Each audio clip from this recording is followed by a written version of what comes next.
Hello সবাইকে, welcome back to our channel. তো এখন আমরা রয়েছি হংকংয়ে। আমরা এসছি কাজের জন্যই, আর সেই জন্যই জাস্ট 3 দিনের জন্য আমরা থাকবো হংকংয়ে। কিন্তু কাজের মাঝখানেই আমরা চেষ্টা করব যে হংকংয়ের যে মেন সাইটগুলো আছে সেগুলোকে একটু এক্সপ্লোর করার। যেহেতু 3 দিনের জন্য এসছি তাই অবশ্যই হাতে বেশি সময় নেই, আর সেই জন্যই বেশি কিছু আর দেখা হয়ে ওঠেনি। তবে আমরা হংকংয়ে যে এক্সপ্লোর করেছি আমাদের সাথে আপনাদেরও দেখাবো। আর আমাদের ভিডিওটিকে ভালো লাগলে অবশ্যই don't forget to subscribe to our channel the suitcase couple.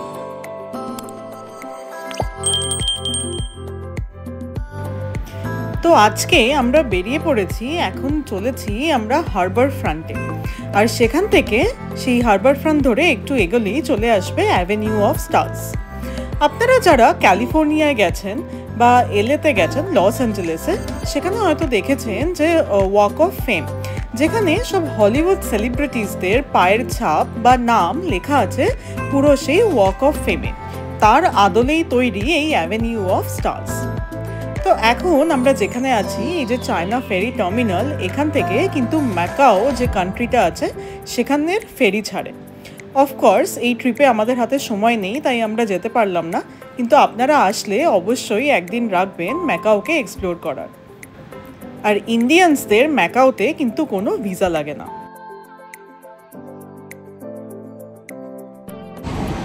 তো এখন আমরা আছি হংকংয়ের চায়না ফেরি টার্মিনালে।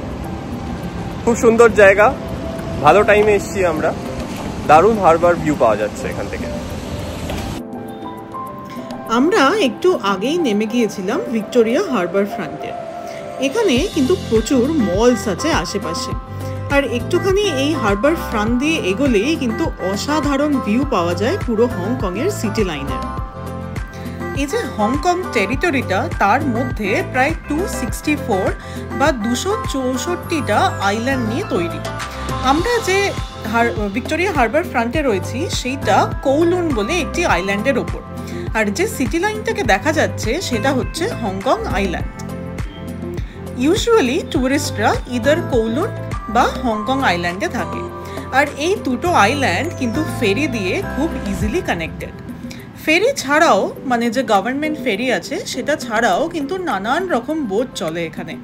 প্রচুর ট্যুরিস্ট বোটসও আছে, যেখানে প্রচুর রিক্রিয়েশনাল অ্যাক্টিভিটিসও হয়, যেমন লাঞ্চ, ডিনার ক্রুজেস বা এমনি নৌকোবিহার। তবে নৌকা না চড়লেও এইখানটা কিন্তু অসাধারণ। এখানে বসে থাকলেই আপনি দেখবেন যে সময় যে কখন চলে গেছে বোঝাই যাবে না। গভর্নমেন্ট বোট সাইড কিন্তু একটি, সেখান থেকে জাস্ট হংকং আইল্যান্ড আর কাউলুনের ফেরিগুলো চলে। বাকি এগুলো কিন্তু সমস্ত ট্যুরিস্ট বোট এবং প্রাইভেটলি ওন্ড। তাই আপনারা যদি এগুলো চড়ার প্ল্যান করেন তাহলে অবশ্যই পুরো ভিক্টোরিয়া হারবার ফ্রন্টটা একবার হেঁটে দেখবেন, যে প্রায় সেম রকম সার্ভিস কিন্তু ডিফারেন্ট প্রাইসেসে ডিফারেন্ট কোম্পানিজ অফার করছে। আপনাদের যেটা স্যুট করে আপনারা সেটা নিতে পারেন। আচ্ছা, এবার বলে রাখি যে হংকংয়ে যখনই আপনারা এয়ারপোর্ট থেকে নামবেন তখনই এয়ারপোর্ট থেকেই আপনারা অক্টোপাস কার্ড কিনতে পারেন। এই অক্টোপাস কার্ড হলো all in one transport card, অর্থাৎ এখানে যে বাস, ট্রাম, মেট্রো চলে সব কিন্তু এই অক্টোপাস কার্ড দিয়ে চলে।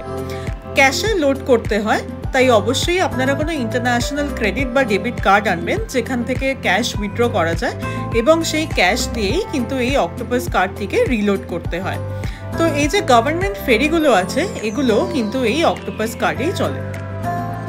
তো ভিক্টোরিয়া হারবার ফ্রন্ট থেকে প্রায় 500 থেকে 1 কিলোমিটার হাঁটার পর আমরা চলে এসেছি অ্যাভিনিউ অফ স্টার্সে। এখানে স্পেশালি যত চাইনিজ সেলিব্রিটি আছে তাদের হ্যান্ড প্রিন্ট এগুলো রাখা আছে, এবং তার মধ্যে অবশ্যই আমরা অনেকেই চিনি না, বাট জ্যাকি চ্যান বা ব্রুস লির হ্যান্ড প্রিন্টও কিন্তু আমরা এখানে দেখেছি। এবং যাদের যে ফেভারিট অ্যাক্টর বা অ্যাক্ট্রেস, তাদের সেই হ্যান্ড প্রিন্টের সাথে ছবি তোলার জন্য কিন্তু প্রচুর লাইনও লাগে। আর এই হারবার ফ্রন্টে একদিকে যেমন জল, তেমনি আরেকদিকে কিন্তু বড় বড় সব মলস, এবং তার মধ্যে সমস্ত বুটিক স্টোর্স, সব হাই এন্ড যেগুলো আছে, যেমন লুই ভিতন বা গুচি, যেগুলো বড় বড় বুটিক স্টোর্স আছে সেগুলো কিন্তু লাইন দিয়ে এখানে দেখতে পাওয়া যাবে। তো তো আজকে ওয়েদারটা খুব ভালো ছিল না বলে এই হারবার ফ্রন্ট থেকেই আমরা চলেছি আবার হোটেলের পথে। বাস অ্যাক্সেসও কিন্তু খুব ভালো, সব জায়গা থেকেই মোটামুটি বাসের স্টপ আছে বা মেট্রো স্টপ আছে এবং খুব ইজিলি পুরো সিটিটাই অ্যাক্সেস করা যায় উইথ অক্টোপাস কার্ড। তো আজকে আমাদের ডে 2 ইন হংকং, আর আজকে আমরা চলেছি ভিক্টোরিয়া পিকের পথে। ভিক্টোরিয়া পিক হলো হংকং আইল্যান্ডে one of the tallest peaks, আর ওখানে যেতে হলে আমরা যেহেতু কাউলুনে আছি তাই আমাদের যেতে হবে হংকং আইল্যান্ডে। আগের দিন যেমন বলেছিলাম যে ফেরি করেও যাওয়া যায় হংকং আইল্যান্ডে, কিন্তু আমরা চলেছি মেট্রোতে। কি ইন্টারেস্টিং লাগলো যে এই পুরো মেট্রোতেই কিন্তু জলের তলা দিয়ে যায় এবং 5 থেকে 6 মিনিটে এই পুরো ওয়াটার বডিটাকে ক্রস করে আমরা চলে এলাম কৌলুন থেকে হংকং সিটি।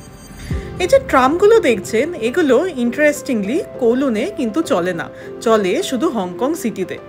আর যে মেট্রো স্টেশনে নেমেছি সেখান থেকে প্রায় 1 কিলোমিটার হাঁটতে হবে এবং যেতে হবে আমাদের পিক ট্রামের দিকে। তো ভিক্টোরিয়া পিকে যাওয়ার জন্য এই পিক ট্রামটি কিন্তু একমাত্র উপায়। আরেকটা বোধহয় বাস যায়, সেটা আমরা ঠিক জানি না, কিন্তু এই পিক ট্রামটাই ট্যুরিস্টদের one of the main attractions. প্রচণ্ড ভিড় হয় এবং এই পিক ট্রামটিকে একটি জয় রাইড বা টয় ট্রেন ভাবতে পারেন। এখানে এসেও টিকিট কাটা যায় বা অনলাইনে আগে থেকেও টিকিট বুক করে রাখতে পারেন। তবে যাই করুন এখানে কিন্তু all the time all year round প্রচণ্ড ভিড় থাকে। তবে বেশিক্ষণ ওয়েট করতে হয়নি, কারণ ট্রামগুলো প্রচণ্ড বড় বড় এবং একসাথেই প্রায় 100 থেকে 200 জন চলে যাচ্ছিল একটা রাইডে। তাই আমাদের 15 to 20 মিনিটস মতো ওয়েট করতে হয়েছে এবং আমরা এখানে এসেই টিকিট কেটেছিলাম। এই পিক ট্রাম কিন্তু প্রচণ্ড এলিভেটেড ভাবে ওঠে। Victoria Peak around 500 metres in height, তাই ট্রামটা ইন 15 মিনিটস সেই হাইটে তোলে সি লেভেল থেকে, তাই প্রচণ্ড ইনক্লাইন ভাবে ওঠে। তাই এখানে কিন্তু আপনি দাঁড়িয়ে যেতে পারবেন না। আর ভিক্টোরিয়া পিকে পৌঁছে কিন্তু আছে ম্যাডাম টুসো হংকং, সেই টিকিটটাও কিন্তু আপনারা যখন পিক ট্রামের টিকিট কাটছেন তখনই কিন্তু কেটে নিতে পারেন। আর নেমেই সোজা চলে যায় যে রাস্তাটা, সেটা একটি মলের ভিতর এবং সেখান থেকেই দেখা যায় অপূর্ব দৃশ্য এবং পুরো সিটি লাইন অফ হংকং। আমরা এখন ভিক্টোরিয়া পিকে চলে এসেছি আর অসাধারণ, মানে দিস ইজ ওয়ার্থ ইট। একদম পিছন থেকে একদম সুন্দর একটা স্কাই লাইনের ভিউ পাওয়া যাচ্ছে। তো এই মলটি প্রায় 5 to 6 ফ্লোরস এবং টপ মোস্ট ফ্লোরে যেতে গেলেও আরেকটি টিকিট লাগে, সেটাও আপনারা নিচ থেকে মানে পিক ট্রাম থেকেই কেটে আসতে পারেন বা উপরে এসেও কাটতে পারেন। আর এই মলটিতেও প্রচুর সুন্দর সুন্দর দোকান এবং খাওয়ার জায়গা আছে। আর এই ট্রামটি অপারেটিং টাইম হলো সকাল 7:30 থেকে প্রায় রাত 11টা অবধি, কারণ যখন সিটিতে আলো জ্বলে তখন ভিক্টোরিয়া পিক থেকে দেখতে অসাধারণ লাগে। তাই আপনারা চাইলে এখানে কিন্তু সারা সন্ধেটাও কাটাতে পারেন। তবে আমরা আর অতক্ষণ থাকলাম না, আমরা আবার চলে যাচ্ছি নিচে পিক ট্রাম ধরে। আর ভিক্টোরিয়া পিকে কিন্তু হেঁটেও ওঠা যায়। তো আপনারা যদি একদিক ট্রামে আসবেন ভাবেন এবং একদিক যদি আপনারা হেঁটে বা হাইক করে নিচে নামতে চান সেটাও কিন্তু করতে পারেন। আর এখানে দেখতেই পাচ্ছেন যে কতখানি ইনক্লাইনভাবে ট্রামটি ওঠে বা নামে। দাঁড়ানো একদমই সম্ভব না, আর কোনো বাচ্চা থাকলে একটু খেয়াল রাখবেন, কারণ মাথা কিন্তু প্রচণ্ড ঘুরে যায় এই ট্রামে উঠলে। তো আবার আমরা নিচে চলে এসেছি যেখান থেকে পিক ট্রাম ছেড়েছিল সেই স্টেশনে, এবং এখান থেকে একটি ছোট্ট বাস রাইড 1টা কি 2টো স্টপ নিয়ে আমরা চলে যাব একদম হারবার ফ্রন্টে। কিন্তু এই হারবার ফ্রন্টটা হচ্ছে অপোজিট দিকে ভিক্টোরিয়া হারবার ফ্রন্টের, কারণ এখন আমরা হংকং সিটিতে এবং এখান থেকে আমরা আবার ফেরত যাব কাউলুনে। আসার সময় যেমন আমরা মেট্রো করে এসেছিলাম জলের তলা দিয়ে, এবারে কিন্তু আমরা ফেরি নিয়ে যাব কাউলুন ফেরত। আর এই ফেরির দাম কিন্তু প্রচণ্ড রিজনেবল। এখানেও দুটো ভাগ করা আছে, একটি আপার ডেক এবং লোয়ার ডেক, এবং আপার ডেকের ভাড়া ইটস অনলি 2.2 হংকং ডলার্স, যেটা ইন্ডিয়ান রুপিজে কনভার্ট করলে হয় অনলি 25 থেকে 30 টাকা। আপনারা চাইলে নিচের ডেকেও যেতে পারেন, তবে ভিউটা অত ভালো আসবে না। তাই আমাদের রেকমেন্ডেশন হবে যে আপনারা যদি এই ফেরি নেন তাহলে অবশ্যই যেন আপার ডেকেই যান।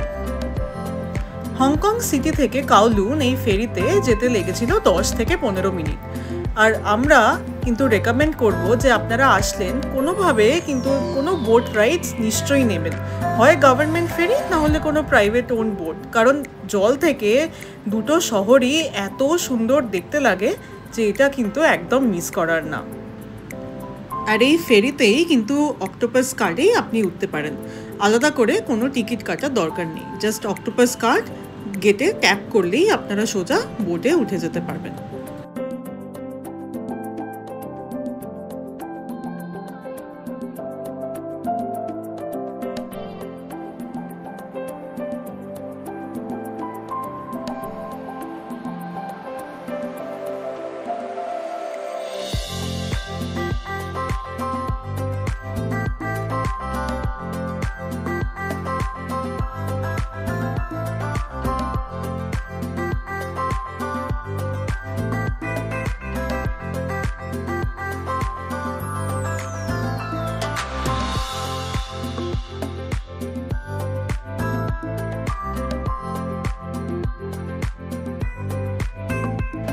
তো এবারের মতো হংকং ট্রিপ আমাদের শেষ। যেটা বললাম যে আমরা জাস্ট 3 দিনের জন্যই এসেছিলাম এবং কাজের জন্য, তাই কালকেই আমাদের ফ্লাইট। তো আজকে ফ্লাইটের আগে আমরা চলে এসেছি একটি মলে লাঞ্চ করতে। হংকং কিন্তু very well known for its shopping, তো আপনারা যদি আসেন তাহলে অফকোর্স কোনো না কোনো মল বা কোনো শপিং স্ট্রিটে গিয়ে অবশ্যই এক্সপ্লোর করবেন হংকংয়ের নাইট লাইফ বা হংকংয়ের স্ট্রিট ফুড। এবং তাছাড়াও নানান জিনিস তো এখানে ডেফিনেটলি ভালো প্রাইসে পাওয়া যাবে। তাছাড়াও এখানে ডিজনিল্যান্ড আছে এবং আছে আরও অনেক জিনিস, যেমন ল্যান্টাও আইল্যান্ডে একটি বিশাল বড় বুদ্ধ মূর্তি। আমাদের তো এইবারে দেখা হলো না, বাট আপনারা এলে অবশ্যই কিন্তু এইসব জায়গাগুলো এক্সপ্লোর করতে ভুলবেন না। আর তার সাথেও ওয়েদার কিন্তু একটু চ্যালেঞ্জিং হতে পারে, যেহেতু এটি আইল্যান্ড তাই সবসময় কিন্তু ফেভারেবল ওয়েদার নাও পেতে পারে, তাই be prepared for all kind of conditions. যেমন একটি জ্যাকেট বা ছাতা রাখা কিন্তু অত্যন্ত জরুরি হংকংয়ে আসলে, কারণ যখন তখন বৃষ্টি হতেই পারে। আর তার সাথে ম্যাকাও কিন্তু এক্সপ্লোর করতে ভুলবেন না।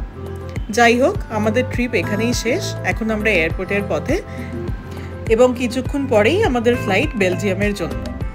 বাট আমাদের ভিডিওটিকে অবশ্যই ভালো লাগলে don't forget to like, share, comment and don't forget to subscribe to our channel, The Suitcase Couple.